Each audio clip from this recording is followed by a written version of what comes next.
So first of all, sorry for the poor video and audio quality. I don't have a $5 million recording setup. It was the first time I was streaming on my Twitch account, and I have no idea how you do the quality setting right. And second, hello everybody, it's me, Whoopsie, and I'm going to do a Plants vs Zombies 2 challenge today.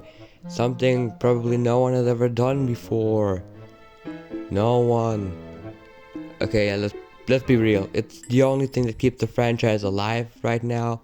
You've probably seen Plants vs Zombies 2 challenges like, can you beat Plants vs Zombies 2 with only nuts, only beans, only peas, only vegetables, only leafy greens, only mints, only roots, only mushrooms, and the list goes on and on. Every kind of plant category you can think of. I bet you someone tried beating Plants vs Zombies 2 with it. Except one plant category, I couldn't find one Plants vs Zombies 2 challenge. And that is, can you beat Plants vs Zombies 2 with only tropical plants? So I decided to take matters into my own hand and look if I can beat the game with that requirement. Let's set the rules so that we can start. Here are the rules.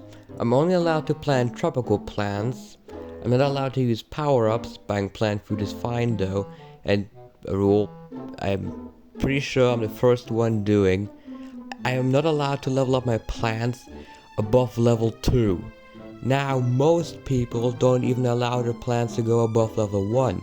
For the simple reason that you don't need to level up your plants in order to beat the game. It just kinda makes the game easier. Because the game was never made in the first place for you to have plants that are above level 1. There was no leveling system back then, and it only got added to be more a typical mobile game or something. I don't really know why they added the leveling system, but I actually kind of like it, because I'm really bad at this game. And so yeah, I'm gonna allow one level up per plant. I know I'm probably gonna get hated for this, but look, I'm bad in the game, okay? Please have mercy with me. And let's continue the rules. Levels where I can't pick any of my own plants can be skipped, and I'm allowed to modify rules if needed. And with the rules set, we can start this challenge. Now, many PVZ2 challengers have the issue that they need to buy a premium plant so that they can even start the challenge. I do not have that issue though, because the first tropical plant that is available on Plants vs Zombies 2 is all the way into the tutorial, that being cabbage pult. My boy, I love cabbage pult. It's my favorite plant in the entire game. And I know it's a weird plant to favorite, considering how many insanely overpowered plants there are in this game. But come on, how can you love cabbage? I mean, just look at him. But Whoopsie, excuse me mate, last time I checked, the cabbage isn't really a tropical plant. Well, there are tropical kind of cabbages though, and the wiki doesn't specify what kind of cabbage pult is based on, so I just decided that I would use them. But Whoopsie, there are so many plants that have tropical counterparts. If you would use all of them, this would barely be a challenge for you. You are completely right, weird British bean dude. So that's why I came up with two solutions for the pseudo-tropical plant issue. The first one being, I'm not allowed to use any pseudo-tropical plants beside cabbage pult, and the second being that I let you folks vote for a new pseudo-tropical plant like Mario did in his non-plant only challenge. I personally prefer the first option, but let me know what you folks think. I think I should also clarify at what point a plant counts as a tropical plant and at what point a pseudo-tropical plant. I will simply look on the wiki if the specific kind of plant the PVZ plant is based on grows in tropical environments or not, or if only a very specific kind of plant. With the current rules, we're allowed to use every kind of PVZ plant that has a real-life counterpart growing in tropical environments. With all the rules stuff set, we can now finally start into our PVZ2 adventure.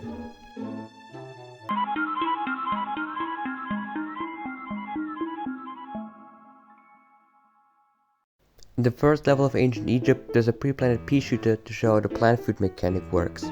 And 2 random walnuts also spawn after a while for some reason. That's probably a good part to mention that pre-planted plants are okay. I'm not going to dig them up like a lot of other people do, since the rule specifically said that I'm not allowed to plant any other non-tropical plants.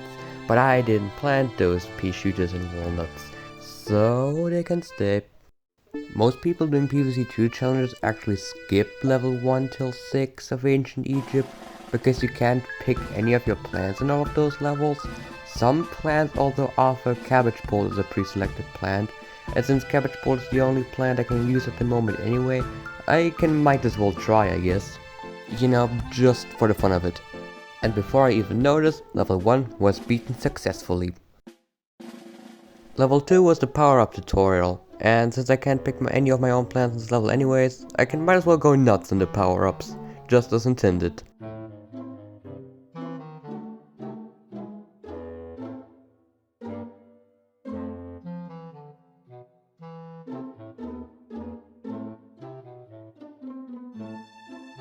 In level 3 I first of all got harassed into buying plant food, and then used it on cabbage, which is a perfect zombie death formula. Really, cabbage pole's plant food effect is so good this early in the game. Level 3 was a conveyor belt level, no tropical plants here.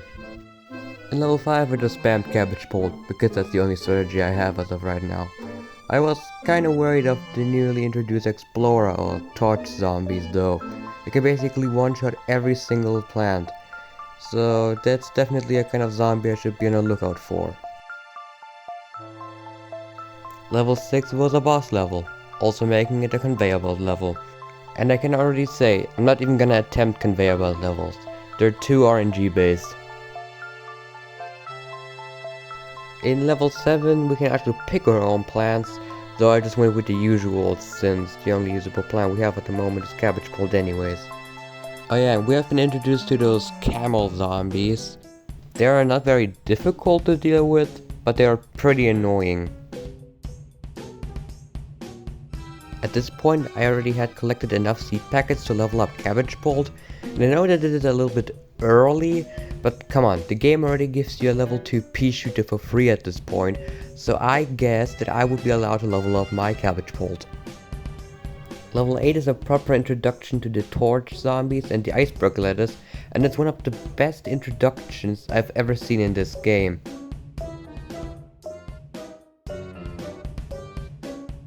We also have the Tomb Raider zombies in this level, which can summon graves, which aren't too big of a problem. It could get annoying though, since it takes away planting space. By the way, this must be the best advertisement I've ever seen. It changed my life.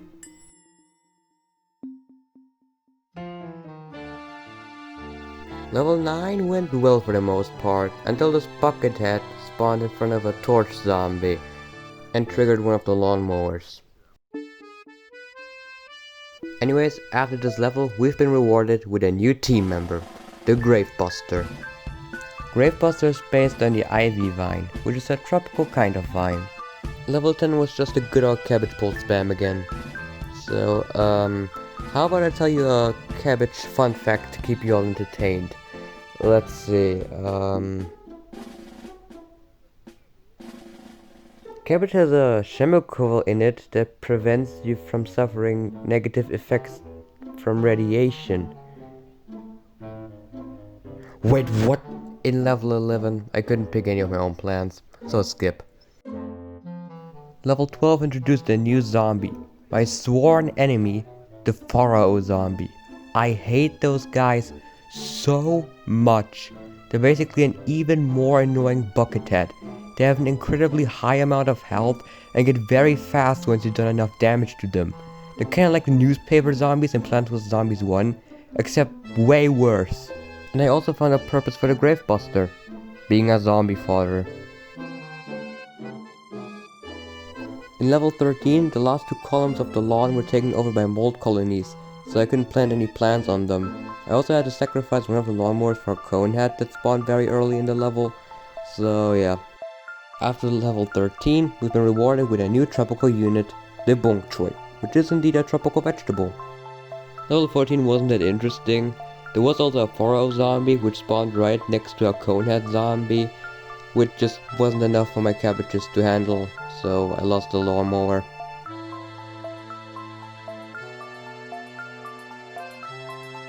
In level 15 I had to protect these endangered sunflowers. Usually we plant something like walnuts in front of them to protect them, but I didn't have any, so I took the next best thing, which would be Long TwT. It all went very well, and the sunflowers were actually very helpful. Level 16 wasn't very interesting, so I have another cabbage fun fact. Cabbage is very nutritious and is mostly known for its high amount of vitamin K. What the hell is vitamin K? In level 17 I wasn't allowed to plant more than 14 plants, but it wasn't really big of an issue. There was also a buckethead spawning in front of a torch zombie again, but it wasn't much of a deal this time. Level 18 was a prepare your defense level, and this was my final setup. In level 19 I couldn't have more than 16 plants, and the mold colonies were back. Nothing new. In level 20 I had to protect even more endangered sunflowers. There were also torch zombies in this level, from which I was very afraid of. At the end it all went fine though, and I even managed to beat this level on my first attempt. In level 21, 3 of the plants were pre-selected, but I could still bring along my 3 tropical plants. By the way, look at this insane torch zombie MLG.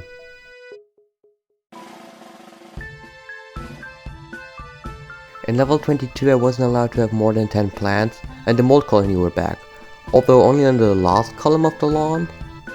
Wait a second, why do I have the feeling like the objectives are getting easier instead of harder? Well, good to know that the levels themselves don't get any easier. Ah, okay, so vitamin K improves the health of your bones and blood. Level 24 was another playing your defense level. My setup was pretty similar to the last one. Level 25 was the final level of this world, meaning it's a Zomboss level, meaning it's a conveyor belt. And this means that we're at the end for today. Thank you all so much for watching. I really spent a lot of time on this video, and I didn't even know how to get started or how to edit this, because I've never done a video like this before. So I hope I could still entertain you folks a little bit. And with that, we will see us again in the pirate seas.